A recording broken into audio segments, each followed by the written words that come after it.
All right, Anthony, so I'm going to show you, before I go into exactly what our business is, I want to show you why we actually decided to go into business in the first place, right? Sweet. And it all centers around something called the 45-year plan. Have you heard of this before? Like a mortgage plan? I mean, yes. I mean, not exactly like a mortgage plan, kind of along the same lines though, in terms of like how life plays out. Yeah. Right? So it really, it starts around the ages of 20 to 22 years old. And do you have any idea why I start here? I guess, no, I don't know, like working, I guess, I don't know. Second. Yeah. I mean, at this point, like, you know, people are starting to move out, be on their own. Some people are graduating from a 2-year trade school, 4-year college, right? Some people are going right into the workforce regardless. We have expenses, maybe a 1-bedroom apartment, maybe a car, guess to and from work, right? And with these expenses, we can't, you know, just sit on our couch. We actually have to do something to pay for them, right? So what's the first thing like maybe a college student looks for when they graduate? A job. Yeah, a job. We're investing hundreds of thousands of dollars per year. Hopefully, it's a career in whatever, you know, endeavor we went into for college, right? And what's a dream job of your own? Actually, I really always liked like studying people, their reactions to things, their the way they interact. I don't know. I look up to this guy Paul Ekman. He created he discovered the whole like facial revelation of emotions, but that's all the way out in California, man. Like psychology, something like that. Doing some study on humans. Okay, great, man. I mean, honestly, with what people are doing right now, like it's important to find something we're passionate about. Maybe we have goals and ambitions for our careers. Like we want to make a big contribution. At the same time, for our own personal lives, we also have dreams, right?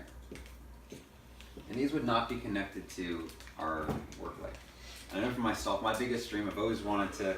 I know I'm going to be sailing in the Miami sailboat, leaving from the Amalfi Coast, entire bottom side, south side of Europe, top side of Africa over the course of 6 months. That's like the biggest dream of mine. You know, just being able to catch a fish in my boat, go downstairs, cook it, live life, be with people I love. And I could never do that though before I took care of my parents though, because it wouldn't be right for me to go off and live my life if the people who provided me the life, you know, the opportunity weren't taken care of first. So I mean, that's really what I would do. I mean, I don't know about you. Like, what are some of your big dreams? Well, I guess for me, I mean, there's a lot I want to do with, you know, I'm like completely in love with like so many different cultures and languages, and I want to explore them and get to know them. But I mean, just like you, man, you know, my family struggles like crazy, so I just wouldn't want to go do that knowing like I'm being selfish, I guess. Okay. Yeah. I So don't really know how to do that. But your family's still working now? oh yeah, oh god, yeah. My little brother's 17, working 2 jobs. Mom's a school teacher. My older brother's like, you know, corporate, you know, healthcare field now too. So. Damn. No, I mean, obviously it's good to have a good work ethic like, from a young age, but at the same time, it's like, I mean, does your mom have a plan for when she's gonna stop working? Or? It's a scary answer, man. Talks about dying more than he talks about retiring. So Yeah. I don't know. Dude, I mean, it's sad. My parents, I can definitely relate. Like my parents are still working as well, and it's like right now, like what we're taught to do is go to work like they do, right? Be able to pay for our bills, come back on the side, maybe save up a little bit so we can go after those dreams. Maybe take care of our parents' bills once in a while whenever we can. Maybe start to take like Rosetta Stone to learn the second language. Not actually at the country, but however we can do it. And the thing about it is we don't have ambitions to one day get to a point where we could spend time at the country. But I mean, we get kind of caught up going back and forth to work, earning that income, and years pass by. So maybe 10 years go by, maybe you're about 30 years old now. So when the average American starts to settle down. I don't know, have you thought this far ahead? Do you ever want to have a family of your own? Yeah, I realize I should wait a bit, but yeah. Yeah. Way out in the future, right? Yeah. I'll draw it out. So, like, I mean, the average household has 20 kids. So maybe find that special someone. Have a couple Aunt Juniors. Fire ants, right? Fire. You know, these little guys, right? They're out there. They're not gonna have them in the yard. You know, you have to put a roof over their head, or else the government will get mad at you. Yeah, usually fire. And second car, something like that. Like this is like a good picture of what the average American household looks like. And the thing about it is, by yourself, you can pay for all these expenses, but over time, your expenses are double, tripling, quadrupling. And could you think you go to your boss and be like, hey, like, you know, my expenses are double, tripling. Can you double, triple my pay? No. I was gonna say. If you're just gonna tell me to go get a new job or something, man, then It's an option, you know. Or just, you know what he told me today? He said average American to retire works 80,000 hours. Said you have to do it in 20 years instead of 40. He's gonna tell me to do that. So you can either try to work more hours to get to that 80,000 faster, or maybe pick up a second job. You know, hope and pray that somebody like that you work with they get sick and you can take their position, right? But what's happening is you're relying on things that are outside your control and spending more time at work, less time at home. And years go by, maybe 10 years turn to 20, 20 to 30, you're watching kids grow up, but you're not seeing them. You're more so seeing your bosses than you are seeing your family. 30 to 40, eventually 45 years go by, and you reach the age of 65 to 67 years old. Yeah, no, I stop here. Just like Paul said today, it's retirement age. Bingo, exactly. This is the age of retirement according to the government. Regardless of whether or not people are retiring, the important thing is now there are people looking back and saying, what happened here? You know, my dad's a good example. He's still working. This would be really good for him. He's probably going to work till his 70s, but I know he's proud of the fact that he was able to take care of me and put me through college and my little sister and my older sister. But him and my mom have always had dreams of their own, and they haven't really got a chance to accomplish them. But it's okay, because now that we're able to retire, we can sit back, we can go visit Italy, we can learn languages, we can do whatever we want to do. The thing though, is that there was actually a study done by the Social Security Administration. Have you heard of them before? Yeah. Okay, so it says for every 100 people who reach this age of 65, 67 years old, it's a financial study, right? And they found out where they fell at this age. And they said that 1% of the demographic were wealthy, which means they're making more than $300,000 per year. Have you heard of the 1%ers before? Yeah, definitely. Yeah, these people are making more than $300,000 on a residual basis. I mean, we don't know them personally, but we've all heard their names, like Oprah, Buffett, Gates, one-namers. Mm-hmm. And even though we never met them, we never shook their hand, like every person in America knows them because of how wealthy they are. What people don't know is that 3/4 of them usually inherit it from someone else, right? 3/4, like Paris Hilton, right? Hasn't done much to help society, you know, but she's still gonna be receiving this income because her father and grandfather built up a business, and when somebody retires from their job, they can't pass the income along. But when someone is able to build a business, they can pass that business on to their children. So 3/4 of people are inheriting something from their families. I don't have some sort of inheritance coming to me. I don't know you. Actually, yeah. Oh, okay. It's negative. Negative. Similar boat. Okay, so exactly. So this isn't where we're gonna be. Maybe we can fall into the next 4% if we work really hard, right? Financially fit for short. Meaning we're making anywhere from $100,000 to $300,000 per year, also on a residual basis. And when I first saw this, I was like, oh sweet, okay, it's doctors, lawyers, engineers, I'm an engineer. Definitely fall into this category in terms of salary, right? But they don't necessarily fall into this category overall because of this word residual that I used twice. So have you heard of residual income before?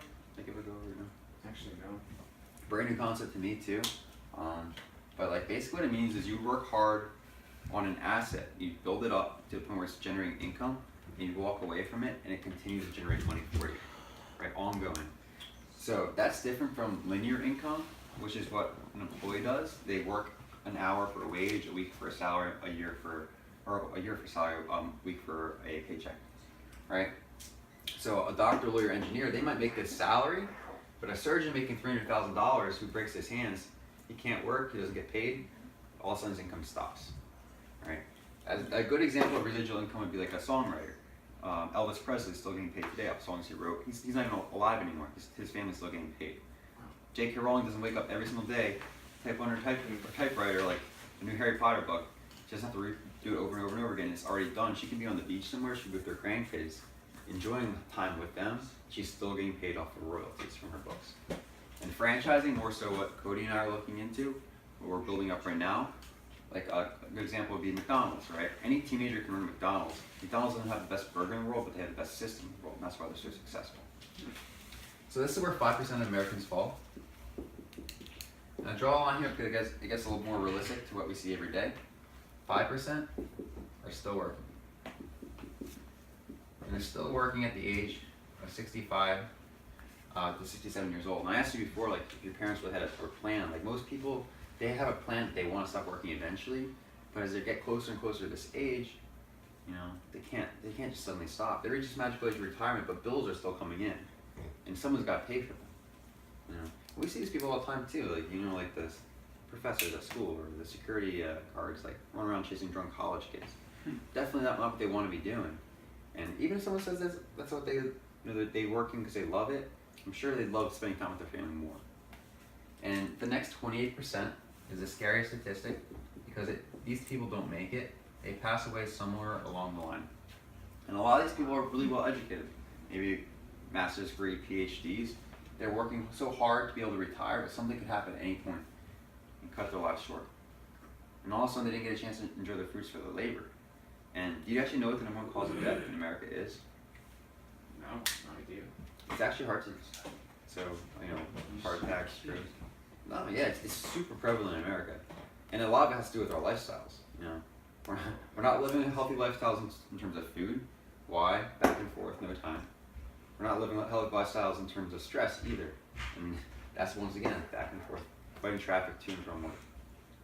Yeah, I mean, my biggest stress I know was like, is the answer A or B in an exam? Real stress is how I'm going to be able to put food on the table. Compound that over 45 years, it's killing people. And the last percentage is 62%.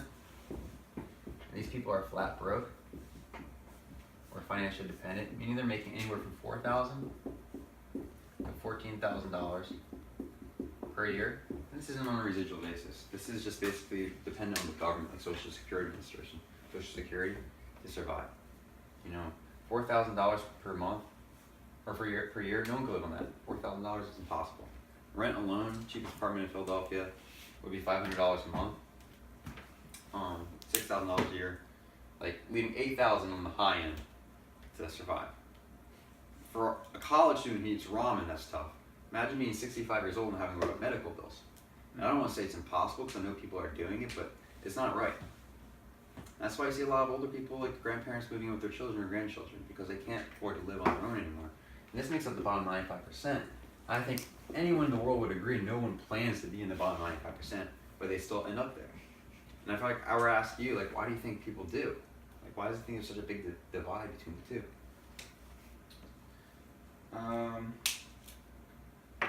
Maybe some people are just happy, or like they did something that just like lasted longer, like legacy or something. It's exactly it, man. It's like all 100% have 24 hours in their day. There's no difference in that. It's just a matter of where they spend their time. The bottom 95% spend it earning money at a job, getting a paycheck, chasing after that dollar bill. The top 5% spend all their time building an asset and getting money to chase down. Where they know that they can build up something over the course of time, or whether they're on a beach, whether with their families, no matter where in the world that they are, money's coming in every Friday. They have security, knowing that they have money coming into their household. And that's what I'm really excited about, and Kogi's really excited about, because we didn't have to wait till we're 65 to have this. We're building this right now. We're really excited because we're taking ourselves out of this bottom 9%, securing ourselves in this 4%, and eventually into this 1% over time. But the next couple of years, man, like this is where we're gonna be, and I want to go over this with you because I want to make sure that our goals align in terms of like what we want to accomplish. And is the bottom 95% or top 5% where you want to be? Dude, that's what you guys are doing. I gotta be in the 5%, man. Damn. I'm not getting stuck. Then let's do it, man. Like, the best way to do that is come with us to an event. Next event's coming up in obviously.